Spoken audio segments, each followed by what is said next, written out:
PPG dalam jabatan Universitas Negeri Malang, Prodi Pendidikan IPS.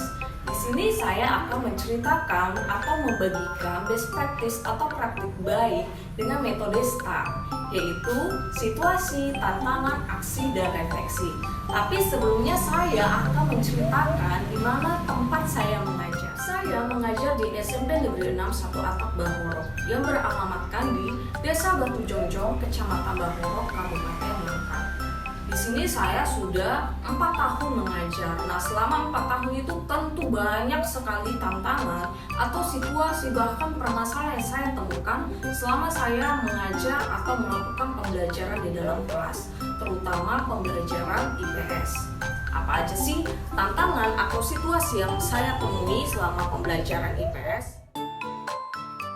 Yang saya temukan selama dalam pembelajaran itu antara lain, yang pertama rendahnya minat belajar siswa dalam pembelajaran IPS, kemudian tingkat literasi yang masih rendah, kemudian pembelajaran yang masih berpusat pada guru, dan yang terakhir adalah rata-rata hasil belajar peserta didik pada materi perubahan sosial dan budaya masih di bawah KKM. Situasi-situasi yang saya temukan di sekolah saya banyak sekali akar penyebabnya.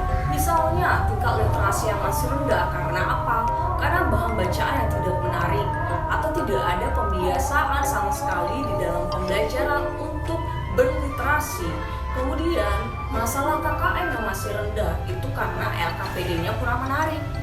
Kemudian motivasi atau minat belajar siswa yang masih rendah dikarenakan masih pembelajaran masih monoton atau hanya berpusat kepada guru saja sehingga siswa tidak diminta aktif dalam pembelajaran. Lalu bagaimana sih saya mengatasi permasalahan-permasalahan tersebut? Solusi yang saya temukan untuk mengatasi situasi atau permasalahan tadi adalah menyusun rencana pembelajaran yang memuat pembelajaran aktif. Artinya siswa aktif, tidak hanya gurunya saja yang aktif. Guru hanya sebagai fasilitator. Lalu bagaimana sih RPP yang saya maksud itu?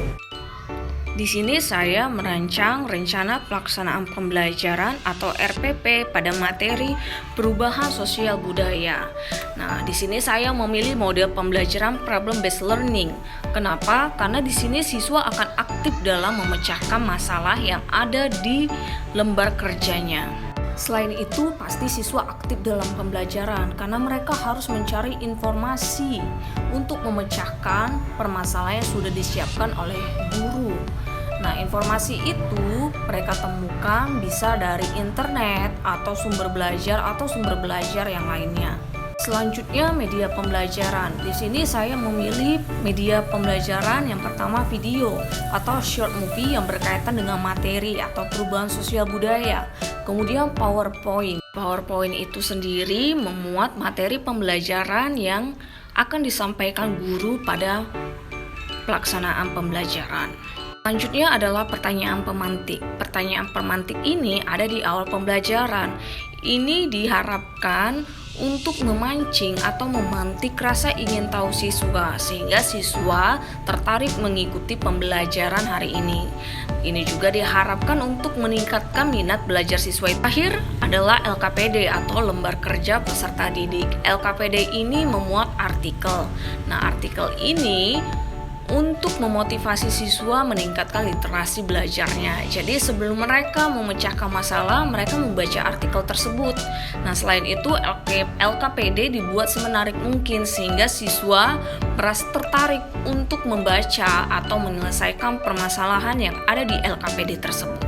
Ternyata solusi yang saya tawarkan berdampak positif bagi peserta didik saya, bagi saya sendiri, bagi pembelajaran pada saat itu.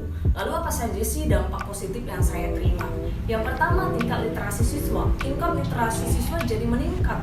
Karena apa? Saya menyediakan LKPD yang memuat artikel, di mana siswa harus membaca artikel tersebut untuk bisa paham soal atau permasalahan yang saya sediakan. Lalu untuk memecahkan permasalahan yang saya sediakan, siswa harus mencari informasi sendiri, baik itu dari internet, baik itu dari buku bacaan, atau bahan bacaan yang saya kirimkan dari WhatsApp group, sehingga siswa harus membaca. Jadi tingkat literasinya. Dampak positif yang kedua adalah minat belajar siswa yang meningkat. Ini dibuktikan ketika saya menayangkan video. Siswa semua fokus terhadap video yang saya tayangkan, sehingga siswa termotivasi untuk belajar pada hari itu. Selain itu, di awal pembelajaran saya bertanya kepada siswa untuk memantik rasa ingin tahu mereka. Nah, pertanyaan-pertanyaan tersebut berkaitan dengan kehidupan sehari-hari mereka.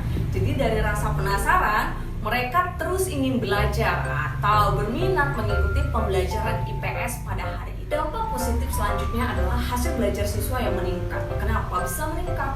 Karena mereka sendiri yang mencari informasinya. Mereka sendiri yang menggali informasi mengenai permasalahan-permasalahan yang ada di LKPD, sehingga mereka merekam sendiri informasi yang mereka cari atau yang mereka temui.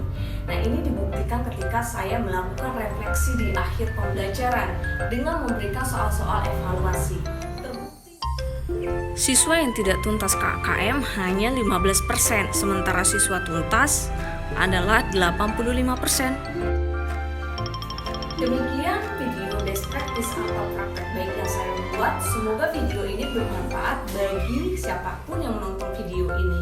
Tetap semangat dalam mendidik dan mengajar peserta didik kita. Salam sehat, salam merdeka belajar.